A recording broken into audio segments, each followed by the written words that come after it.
Assalamualaikum warahmatullahi wabarakatuh. Izin memperkenalkan diri, nama saya Suci Capratiwi. Saya dari kelompok 1. Saya akan mempresentasikan hasil kerja kami. 1. Konsep penting dalam konsumsi. Pada dasarnya konsumsi dibangun atas dua hal, yaitu kebutuhan, hajat, dan kegunaan atau kepuasan manfaat. Secara rasional, seseorang tidak akan pernah mengkonsumsi suatu barang manakala dia tidak membutuhkan sekaligus mendapatkan manfaat darinya. 2. Kebutuhan atau hajat. Tidak selamanya sesuatu yang kita konsumsi dapat memenuhi kebutuhan hakiki dari seluruh unsur tubuh. Maksud hakiki di sini adalah keterkaitan yang positif antara aktivitas konsumsi dengan aktivitas struktur dari unsur tubuh itu sendiri. 3. Kegunaan atau kepuasan atau manfaat. Jelas bahwa manfaat adalah terminologi Islam yang mencakup kemaslahatan, faidah, dan tercegahnya bahaya. Manfaat bukan sekedar kenikmatan yang hanya bisa dirasakan oleh anggota tubuh semata, namun lebih dari itu, manfaat merupakan kecerminan dari terwujudnya kemaslahatan hakiki dan nilai guna maksimal yang tidak berpotensi mendatangkan dampak negatif di kemudian hari.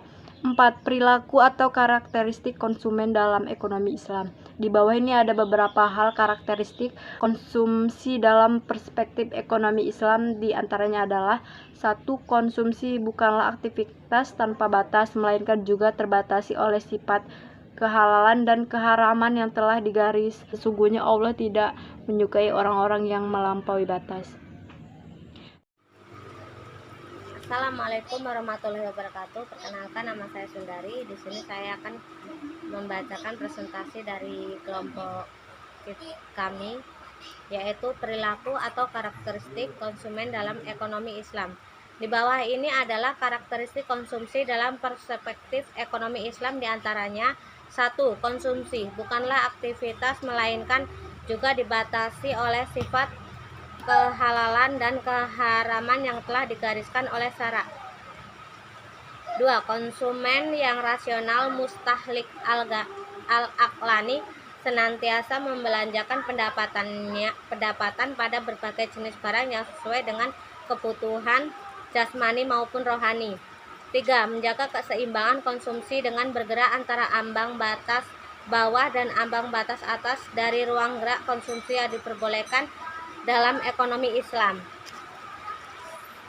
Memperhatikan prioritas konsumsi antara daruriyat, haziat, dan takmiliyat. 1. Kebutuhan daruriyat primer ialah kemaslahatan yang menjadi dasar tegaknya kehidupan asasi manusia, baik yang berkaitan dengan agama maupun dunia. 2. Kebutuhan hajiat sekunder ialah segala sesuatu yang oleh hukum syara' tidak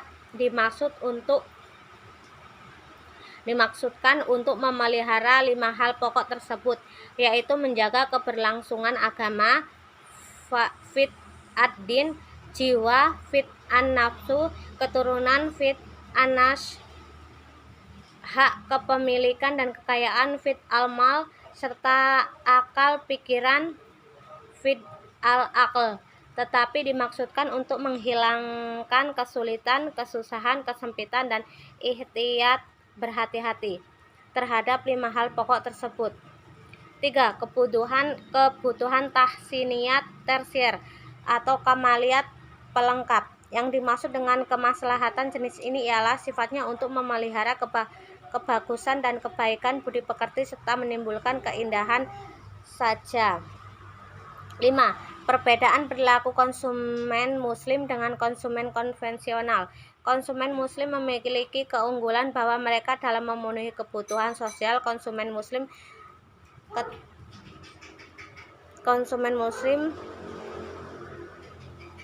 ketika mendapatkan penghasilan rutinnya, ia tidak berpikir pendapatan yang sudah diraih yaitu. Assalamualaikum warahmatullahi wabarakatuh. Perkenalkan, nama saya Syahril Azim, saya dari kelompok 1. 6. Perilaku konsumen muslim. 1. Pengertian perilaku konsumen. Islam mengatur segenap perilaku manusia dalam memenuhi kebutuhan hidupnya.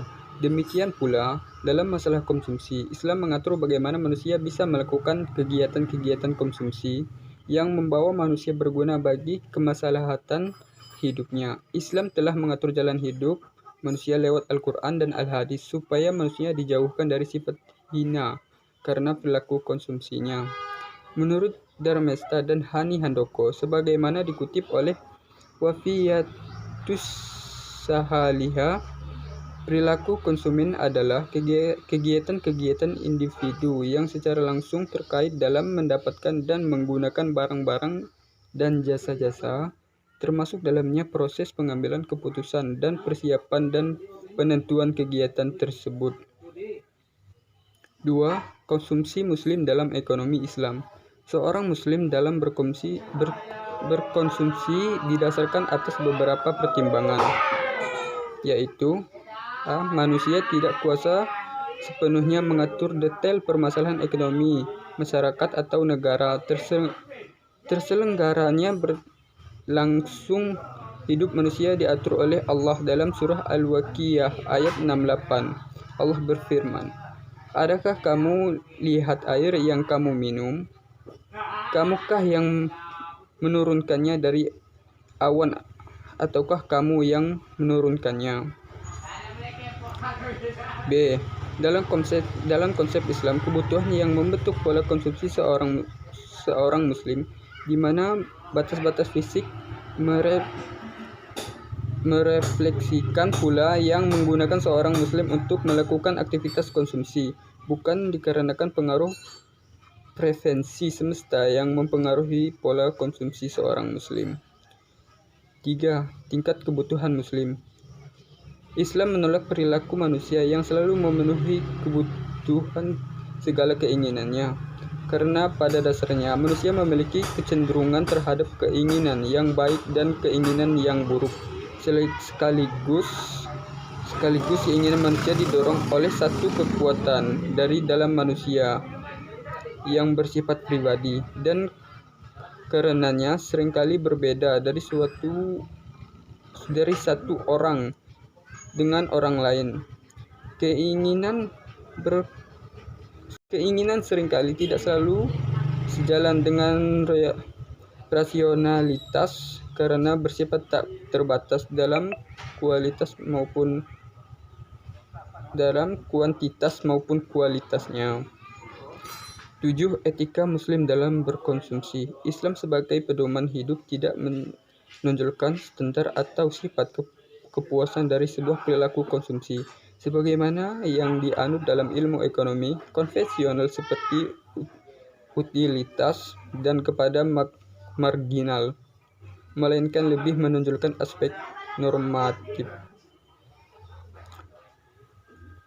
Dalam hal ini, Muhammad Najatullah Siddiqi mengatakan, konsumen harus puas pada perilaku konsumennya dengan mengikuti norma-norma Islam.